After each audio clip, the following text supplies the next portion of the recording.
فَكَذَّبُوهُ فَنَجَّيْنَاهُ وَمَن مَّعَهُ فِي الْفُلْكِ وَجَعَلْنَاهُمْ خَلَائِفَ وَأَغْرَقْنَا الَّذِينَ كَذَّبُوا بِآيَاتِنَا فَانظُرْ كَيْفَ كَانَ عَاقِبَةُ الْمُنذَرِينَ۔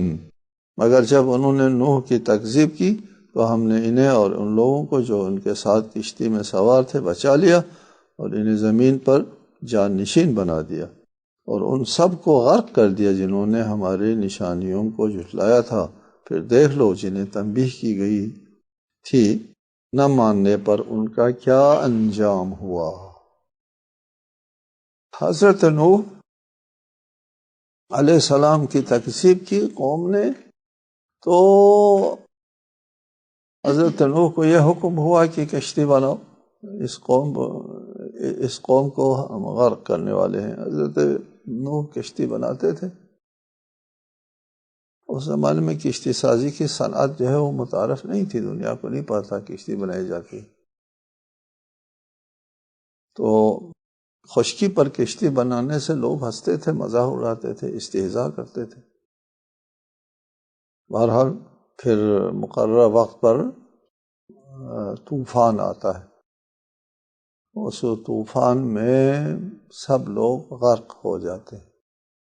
حضرت نوح کے زمانے میں آبادی شرق اوسط میں تھی، دنیا میں دیگر علاقوں میں نہیں تھی۔ پوری روئے زمین پر یہ طوفان آیا تھا کہ یہ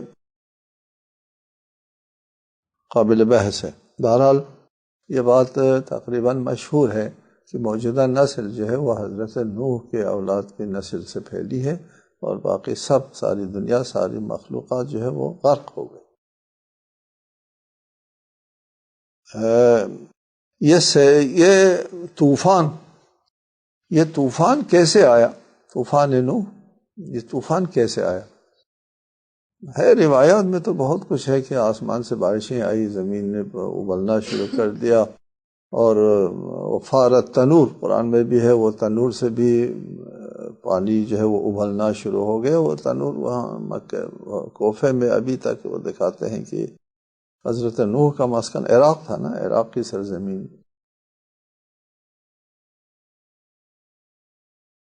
آیت اللہ سید شیخ محمد حسین کاشف الغطاء کا ایک حدث ہے، ایک حدث کہنا چاہیے۔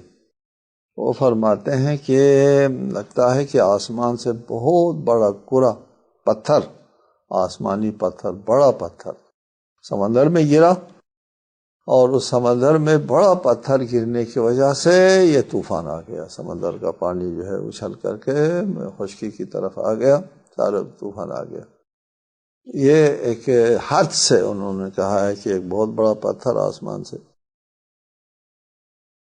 یا ابھی ہم نے اپنے معاصر دنیا میں دیکھا ہے کہ سمندر میں زلزلہ آتا ہے، سونامی، زلزلہ آتا ہے سمندر میں تو پانی میں طغیان آتا ہے، اور خشکی جو ہے وہ اس میں کوئی بھی سبب ہو سکتا ہے۔ اس طوفان کے لیے زلزلہ ہے یا آسمانی پتھر گرا ہے، بہرحال ایک دنیا کی ساری آبادی غرق ہو گئی، اور صرف حضرت نوح، بعض روایت میں کہتے ہیں کوئی 80 افراد تھے حضرت نوح کے ساتھ کشتی کے اوپر، ان کو نجات ملی، باقی سب غرق ہو گئے۔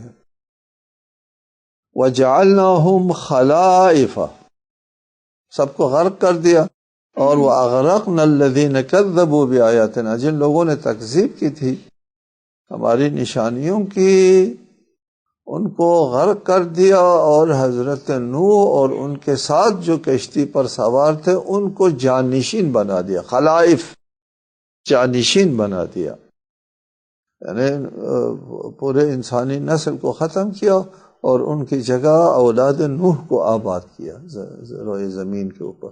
اولاد نوح جانشین ہے، اور آج تک اولاد نوح روئے زمین کے اوپر جانشین ہے اور زندہ ہے۔